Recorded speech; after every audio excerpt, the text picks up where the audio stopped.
Hola, muy buenos días. Les saluda el licenciado Eduardo Benítez, aquí con la presencia del doctor Tourón, vicerrector de Innovación Educativa de la Universidad Internacional de La Rioja. El doctor Tourón es catedrático de Métodos de Investigación de Diagnóstico en Educación, miembro de la Sociedad Española de Pedagogía, ha publicado más de 200 trabajos, doctor.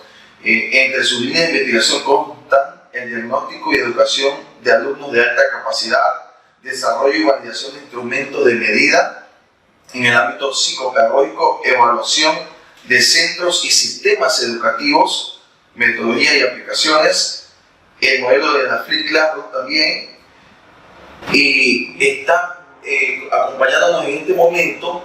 Sin más preámbulos, vamos a proceder a hacerle la entrevista al doctor Tourón sobre sus líneas de investigación. Doctor, muy buenos días, es un gusto tenerlo aquí. Placer. Sí, cuando hablamos de talento, ¿qué entendemos como talento o como gifted o gifted behavior? Bueno, el talento es la capacidad convertida en competencia. Tanto diríamos que el talento tiene una materia prima, que es la capacidad, que es la aptitud, que a través de un proceso de desarrollo, esto es muy interesante desde el punto de vista educativo, hace que esas capacidades y otros aspectos personales del individuo, lo que algún autor llama los catalizadores personales, es decir, factores de personalidad, emocionales, etcétera, etcétera, y el trabajo y el proceso de desarrollo lo que hacen es aplicar esa capacidad si estamos hablando de talento académico, por ejemplo, pues a un ámbito que implica, por tanto, un aprendizaje, que implica adquirir una destreza, que implica eventualmente adquirir una pericia o incluso, en algunos casos, pues llegar también a la evidencia. Pero deberíamos entender, que el talento no es la materia prima, el talento es una consecuencia. Entre la aptitud y el talento está la educación. Por supuesto. ¿Y el aprendizaje individualizado? ¿Qué nos podría referir al respecto? Bueno, hablaré luego de esto en la conferencia, pero yo creo que el aprendizaje personalizado, que es una expresión que en cierto modo es un poco tautológica, porque el aprendizaje, solo es de las personas, pero el aprendizaje personalizado significa que el alumno el aprendiz es situado en el centro del proceso. Sí. Actualmente la estructura de la conformación de las escuelas, organizadas en función de la edad, muy basadas en el trabajo del maestro, le hurtan de alguna manera al alumno un protagonismo que por la naturaleza de las cosas tiene. Y esto se basa en una idea, en una premisa que es elemental, es decir, solo uno puede aprender. Por lo tanto, cualquier procedimiento que reste iniciativa, que reste capacidad de decisión, capacidad de gestión, implicación al alumno en su proceso de desarrollo personal, debería estar al margen de la educación, porque entre otras cosas lo que va a producir es un deficiente desarrollo del talento, que es lo que hablábamos antes. Es decir, yo tengo que estar en un sistema que permita que lo que son inicialmente meras potencialidades, que son las aptitudes, etc., se acaben convirtiendo en competencias, se acaben convirtiendo en expertise, etc., ¿no? Bueno, y por lo tanto yo como persona tengo que asumir el reto de mi propio desarrollo personal. Es decir, todos somos protagonistas de nuestra educación, pero es cierto que somos protagonistas precarios, es decir, necesitamos ayuda. Esto es interesante porque muchas veces todas esas dimensiones que algunos autores llaman las fortalezas del corazón, lo que hacen es potenciar de manera muy importante habilidades o aptitudes que a veces no son especialmente destacadas, ¿no? Claro. Pero digamos, aprendizaje personalizado y sus variantes menores, que quizá no es el caso de entrar ahora, como es la individualización o la diferenciación, en el fondo lo que dice es pongamos al alumno en el centro porque el alumno es el agente de su propio aprendizaje. Y eso significa que los centros educativos, lo hablaré después también, tienen que convertirse en ámbitos de desarrollo del talento, en centros de aprendizaje más que en centros de enseñanza. Ciertamente que también se enseña, porque enseñanza y aprendizaje tienen una vinculación muy próxima, pero es cierto que puede haber enseñanza sin aprendizaje. Sí. Por lo tanto, aquí diríamos que desarrollar modelos centrados en el alumno implica darle al alumno el protagonismo que le pertenece. Tampoco esto viene a ser ninguna novedad pedagógica, porque esto ya se hacía en la escuela griega, donde el alumno tenía su mentor y claro, indudablemente ahora, como tenemos una ratio profesor-alumno que es mucho mayor, pues esto parece que es más difícil de hacer, pero no debemos perder los principios. El objetivo debe permanecer, aunque luego tengamos que ver el modo de soslayar las dificultades que se presentan por la carencia de recursos, o la carencia de formación de los profesores, o de estructuras materiales de la escuela, lo que fuese. Pero eso no hace que la naturaleza de las cosas cambie. Es decir, mi mensaje sería el alumno en el centro. El alumno tiene que tener, como dicen los americanos, voice and choice, ¿no? Tiene que tener voz y capacidad de decisión sobre su aprendizaje. Doctor, respecto a eso, para ubicar al alumno en el centro, ¿qué metodologías se deben adaptar en la clase cotidiana del maestro y vincularlas con el uso efectivo de las TIC? Sí. Bueno, claro, si nosotros tenemos que hacer un cambio de mentalidad, y es decir, y empezar a pensar en la escuela, en la clase, el profesor tiene que pensar en la clase como un centro de aprendizaje. Para que sea un centro de aprendizaje quiere decir que la tarea principal la tienen que desarrollar los alumnos.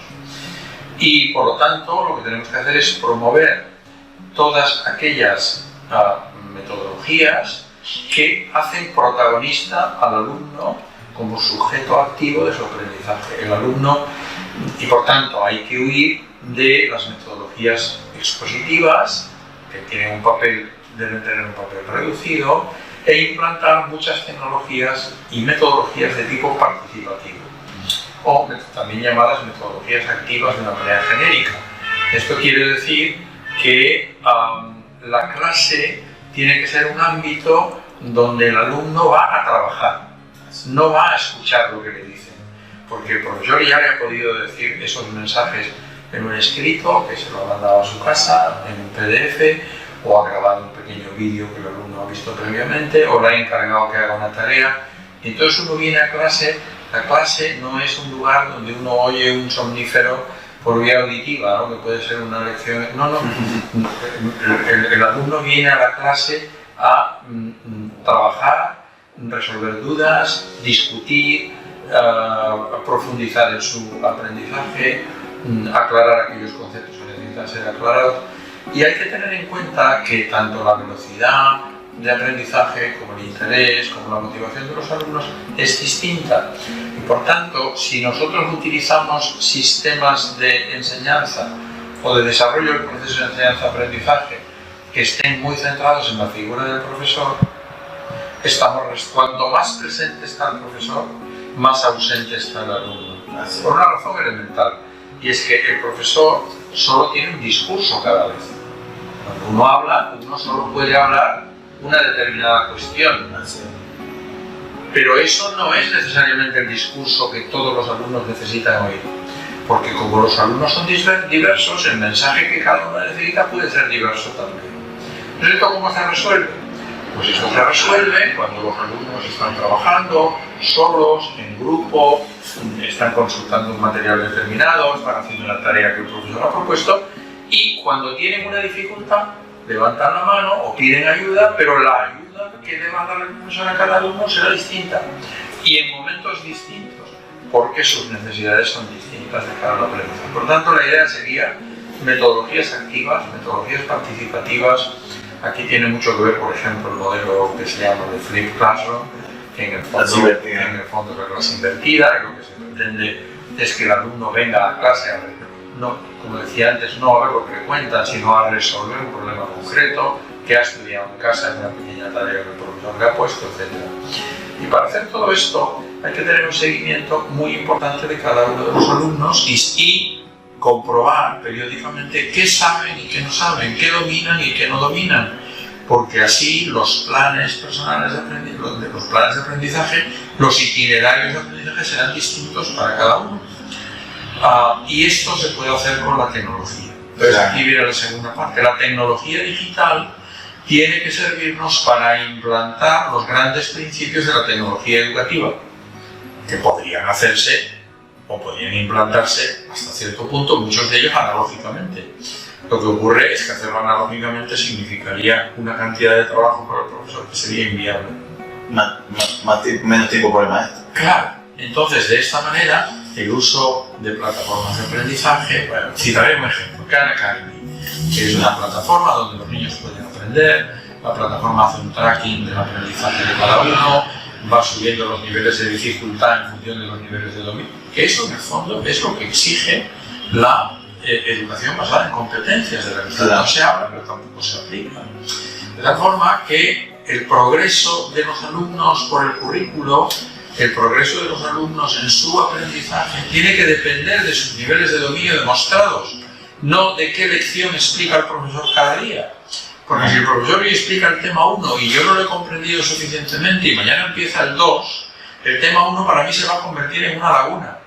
Y a lo mejor parcialmente el 2 también, y en asignaturas, por ejemplo, que tienen una estructura muy grande, como es el caso de muy marcada, como es el caso, por ejemplo, de las matemáticas, eso produce unos déficits que imposibilitan al alumno a seguir aprendiendo. No porque no sea capaz, sino porque se ha quedado atrás. Entonces, lo que tenemos que hacer es utilizar cabalmente la tecnología y todas las herramientas que hay de seguimiento de los alumnos, de evaluación online, recursos digitales, luego hablaré de esto, etcétera, que permiten fácilmente, bueno, o por lo menos facilitan a los profesores que esta tarea, que es la parte más burocrática y menos importante del proceso, la puedan hacer las máquinas. Es decir, las máquinas deben hacer aquello en lo que las personas pueden ser sustituidas y no deben hacer aquello en lo que las personas no pueden ser sustituidas. La máquina no te puede dar una palmada en la espalda, ni te puede mirar a la cara y sonreírte, ni te puede motivarte, o bueno, a lo mejor con un mensaje. Pero la idea es que el profesor así se libera de tiempo, vamos a decir, burocrático, para aplicar ese tiempo de calidad al desarrollo personal de cada alumno.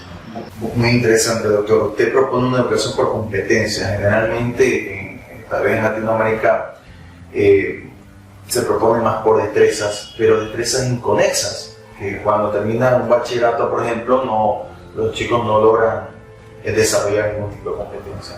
¿Qué opina usted al respecto de la teoría de los 3 anillos de Joseph Renzulli? Bueno, es un planteamiento, conozco mucho al profesor Renzulli, somos buenos amigos, y es un enfoque de la comprensión de lo que sería. Lo primero que hay que entender es que cuando hablamos de giftedness, estamos hablando de un constructo social. No estamos hablando, el mismo Renzulli usa esta expresión, dice, no es un cromosoma de oro, no es un rasgo, un atributo que unas personas tienen y otras personas no tienen. Es una concepción que dice que cuando la aptitud y la motivación y el compromiso con la tarea convergen en determinados momentos en determinadas personas, podemos llegar a obtener conductas sobresalientes de los alumnos. Y eso está ligado, que es lo que él llama gifted behavior. Pero lo que hay que entender es que giftedness no es un nombre, es un adjetivo. Entonces una persona puede ser o tener una conducta dotada para las matemáticas, o es muy dotado en el piano, o es muy dotado. Y ahora mismo hablamos normalmente de dominios específicos, no hablamos de la dotación como algo general, y el planteamiento de Renzulli es probablemente uno de los planteamientos más relevantes del panorama internacional, está conectado, como usted sabe, con el modelo de enriquecimiento. El modelo de enriquecimiento que se llama... Usted dice un prólogo del libro. Hemos traducido, sí. La traducción del libro. Sí, un libro que es Enriqueciendo el currículo para todo el alumnado, que es muy interesante. Es un enriquecimiento que tiene, ahora voy a sacar en mi blog pronto unos vídeos que ha grabado Renzulli y Ries sobre precisamente este modelo de enriquecimiento, y los hemos subtitulado en castellano para que se pueda ver. Y bueno, y tiene, como se sabe, 3 niveles. Hay un enriquecimiento de tipo 1, que es para todos los alumnos, uno de enriquecimiento de modelo de tipo 2, que es ya para grupos de personas que tienen intereses específicos, y luego hay un modelo de nivel 3 que es para aquellas personas más dotadas que justamente, o de alta capacidad, podríamos decir, y que por lo tanto necesitan trabajar sobre problemas reales, con metodologías reales, y preparar, por ejemplo, informes o reportes para audiencias reales, etc. Lo que sí me parece que es muy importante, no sé si este problema será aquí en Ecuador. Yo he escrito mucho en mi blog sobre el modelo de Renzulli, de los 3 anillos, pero lo que es muy importante entender es que no es una concepción de este fenómeno de la alta capacidad, pero no es un modelo de identificación. El modelo de identificación que corresponde a la concepción de Joseph Renzulli es el modelo de puerta giratoria. Las personas que tengan interés pueden ver a mi blog y lo pueden encontrar ahí resumidamente en varias entradas. Y luego hay también algunos otros, por ejemplo, en la revista de educación del Ministerio de España de Educación, en la revista de educación, el número 368, ahí hay una serie de artículos de las autoridades mundiales más relevantes ahora mismo. Gagné, Ries, y creo que también está Renzulli. Bueno, Ries en este no está. Está otra doctora Gisler, está Feldman, está Subotnik. Es decir, los principales modelos que ahora se manejan en el campo académico sobre la alta capacidad están ahí, y todos ellos son modelos de desarrollo. Quiere decir que las personas tenemos capacidades diversas en diversos ámbitos que florecerán y se convertirán en talentos o no, dependiendo de las circunstancias sociales, personales, familiares y escolares. Por eso es tan importante en los sistemas educativos identificar a tiempo cuál es el potencial de nuestros alumnos para saber si lo estamos estimulando de manera adecuada. Y por eso es tan importante que esto se haga de forma personalizada, porque el potencial de cada uno es distinto y por lo tanto las necesidades educativas de cada alumno también. Doctor, entonces el modelo de los 3 anillos no es para identificación, sino interventivo. El modelo de los 3 anillos, el modelo de los 3 anillos es una conceptualización de lo que es, de lo que sería la dotación o la alta dotación, o lo que yo prefiero que se llame altas capacidades. En inglés no habría problema por usar el término gifted o giftedness, pero es una explicación conceptual y es muy interesante porque así como el anillo de la aptitud es relativamente constante, tampoco dice Renzulli que tenga que ser una aptitud excepcional, dice una aptitud por encima de la media simplemente. ¿Ya? Y luego están estas otras 2 cosas, ¿verdad? La motivación, que es algo que hay que activar en la escuela, y el compromiso con la tarea. La creatividad, pero la creatividad que se puede dar en cualquier ámbito. La creatividad no es hacer dibujos bonitos en un papel. La creatividad se puede dar en cualquier proyecto, ¿no? En cualquier ámbito de conocimiento. Pero a los chicos hay que darles oportunidades más allá del currículo para que se desarrolle lo que este autor llama, que es muy interesante que la gente considere, lo que se llama la dotación creativo-productiva, que no es exactamente lo que él llama el schoolhouse giftedness. El schoolhouse es, digamos, son los niños que escolarmente van bien. Hacen la lección, dan la lección, que tienen buenos rendimientos, etc. Pero luego, digamos, esta otra dimensión es muy importante. Por lo tanto, esa es la parte conceptual. La parte de identificación es el modelo de puerta giratoria y el revolving door. Y la parte de intervención es el modelo de enriquecimiento. Sí. Esas son las 3 piezas de esta concepción, que tiene muchos años, que se ha implantado en muchísimas escuelas con mucho éxito y por lo tanto merece toda consideración. ¿Qué actividad te recomendaría para potenciar el pensamiento crítico, creativo, que habla también a veces Schwartz? Bueno, yo tengo tengo por ahí alguna cosa escrita sobre esto, pero otra vez volvemos a lo mismo.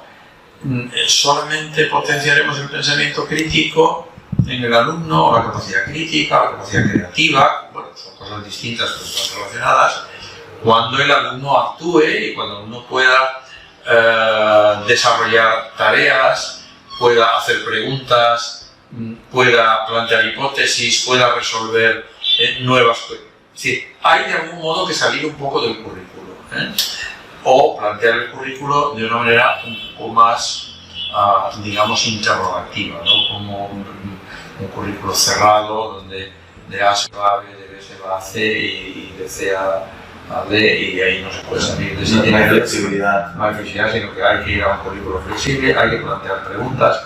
Yo creo que tengo una entrada que recogí información de alguien que no recuerdo ahora sobre, y son como 48 preguntas precisamente para fomentar, en cualquier tarea, para fomentar el pensamiento. Y luego la creatividad, simplemente hay que darles oportunidades a los alumnos de que propongan cosas, de que propongan actividades, de que propongan tareas, de que propongan proyectos. Y sobre esto, Loitzurri ha trabajado muchísimo y en sus libros yo creo que es muy fácil aprender. Este mismo libro que usted mencionaba antes, Enriqueciendo el currículo para todo el alumnado, le puede dar muchísimas pistas a los profesores. Pero también en la página que está en el libro se puede encontrar, la página de estos autores en la Universidad de Connecticut también tiene un montón de materiales y de sugerencias y de investigaciones que están en abierto y que se pueden descargar y que los profesores pueden hacer. Pero en fin, aquí tenemos un problema al final, que es un problema de formación de profesores. Yo por eso es por lo que he montado en la Escuela de Formación de Profesores, que depende del vicerrectorado. Hemos montado un experto de alta capacidad y desarrollo del talento. Es un programa que lo hacemos en 4 meses, son como 250 horas de formación, donde trabajamos todas estas cosas. ¿Lo oferta la Unión? Sí, con una relativa profundidad. ¿Para acá también? Sí, claro, para cualquier persona. Nosotros tenemos alumnos de cualquier parte del mundo, ¿no? Por tanto, este sería un buen camino para que la gente se forme, la gente que tenga interés en saber más, ¿no? Ahora mismo, anteayer, como que yo sería de España, acabamos de publicar un libro sobre el desarrollo social y emocional de los alumnos con alta capacidad, que es un bestseller americano, está allí en su segunda edición, es un libro muy conocido en el campo por los expertos, y hemos hecho la versión española, que ya se puede conseguir en formato electrónico, en Amazon. ¿Cómo se llama? Se llama El desarrollo social y emocional del alumnado, de los alumnos con alta capacidad. Yeah. Es colorida la pasta, creo que Sí, esta es la última entrada de mi blog. Cualquiera que entre en mi blog lo puede ver porque la última entrada se refiere a este libro y puede ver si le interesa o no. Y el libro está en formato electrónico, luego quiere decir que se puede comprar fácilmente, y luego la versión en papel pues está a punto de salir. Tengo que revisar las pruebas en cuanto llegue a España y ya está. Doctor, para concluir, ¿qué recomendaría usted, no solo a los maestros, porque a veces solo se habla de los maestros, ¿no? Pero ¿qué recomendaría usted para el cambio educativo de las autoridades? ¿Cuál es el apoyo que deben brindar las autoridades administrativas, tanto locales a nivel de ciudad, la comprensión que deben tener, y también dentro de las unidades educativas como rectores, vicerrectores, miembros del DC? Bueno, yo he dicho muchas veces, me he estado diciendo que los profesores tienen que formarse, que los profesores está la responsabilidad última, pero últimamente ya no estoy diciendo tanto esto, porque he llegado al convencimiento de que la pieza principal, siendo muy importante, no es el profesor. La pieza principal es el director. Los directores son los que tienen que convertirse en líderes de la institución y promover acciones, proyectos y actividades en sus centros educativos que guíen justamente el camino de los profesores. Porque un profesor, si no tiene apoyo de la dirección, lo más probable es que acabe sepultado por el sistema, ¿no? Y luego, respecto a los legisladores, hay un problema relativamente general en cualquier lugar del mundo, y es que los legisladores a veces no se apoyan en los expertos. Y los legisladores lo que tendrían que hacer es apoyarse en los expertos para legislar. Los funcionarios que legislan o escriben a veces las normas, en España por ejemplo ocurre, pues no tienen suficiente formación o no están suficientemente actualizados. Tanto, en esto yo creo que los norteamericanos nos dan una lección, porque las asociaciones profesionales son muy fuertes y suelen establecer criterios y puntos específicos que la legislación debería. Yo diría que el papel de la legislación tiene que ser estorbar lo menos posible al desarrollo educativo de las personas y de las escuelas, ¿no? No porque haya más leyes que se va a mejorar la educación. Yo suelo decir, lo he dejado escrito, las leyes no lo resuelven todo. Más bien las leyes no resuelven casi nada. Los problemas y las cosas se resuelven por el trabajo de las personas. Entonces yo creo que la ley lo que tiene que ser es, tiene que confiar mucho en los profesionales, estar cerca de la investigación para legislar con cabeza y con fundamento, y luego dejar que los centros educativos tengan un nivel de autonomía grande. Los estudios internacionales, cuanto más autonomía, mejor rendimiento hay en los centros. Es cierto, tiene que haber servicios de supervisión, sobre todo cuando estamos trabajando con dinero público, pero que haya supervisión, que tiene que tener un componente de ayuda principalmente, no significa que haya un constreñimiento de las leyes que impiden luego a la gente el hacer cosas distintas, el tener iniciativa o creatividad en su clase, etc. Porque a veces el profesor no fomenta la creatividad del alumno porque la ley a él tampoco le deja salirse de la página 3 del libro, y esto no tiene sentido, ¿no? Así es. Doctor, ¿cómo usted haría finalmente en una escuela que de pronto no hay acceso a internet, estudiantes de muy bajos recursos, como para de pronto hacer la filtrar con los videos por internet, y de pronto hay algunos otros tipos de barreras? ¿Qué recomendaría? Bueno, un profesor de a pie común podría comenzar a... Habría que ver dependiendo de cada circunstancia, pero efectivamente el que no haya conexión, o no haya recursos, o no haya dispositivos tecnológicos para que la... Flip Classroom no significa ver un vídeo en casa, sí, porque a veces es trabajar con un material, o es leer un pequeño escrito, etc., ¿no? Pero el Flip se puede hacer dentro de la clase. Es decir, que yo puedo dedicar los primeros minutos para que el niño haga con la computadora o con el aparato que tengamos en la clase lo que no pudo hacer en casa porque en su casa no tiene ese recurso. Lo importante que tiene que plantearse el maestro no es decir, no tengo recursos. Lo que tiene que pensar es cómo puedo hacer yo que el alumno esté más activo en su aprendizaje. Ya está. Entre aprendizaje basado en proyectos y problemas, ¿cuál preferiría usted? Hay otro tipo también de metodologías, como la animación. Sí, son metodologías que tienen su interés y su virtualidad los dos. No soy experto en esto, pero a mí me gusta, porque probablemente está mucho más cercano a la investigación, que es a lo que me dedico, es la investigación basada en proyectos, ¿no? Y sobre todo porque también permite al alumno una capacidad de decisión mayor, etc. Pero vamos, el profesor tendrá que ver en cada momento cuál es el método adecuado en ese instante. Eso adecuado. Pero siempre pensando esto, el alumno es el que tiene que aprender. Por tanto, lo importante es lo que el alumno aprende, no lo que yo enseño.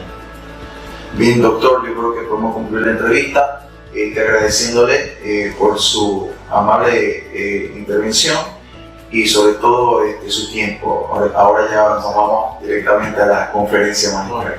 Muchas gracias, doctor. De esta manera concluimos la entrevista con el doctor Touro.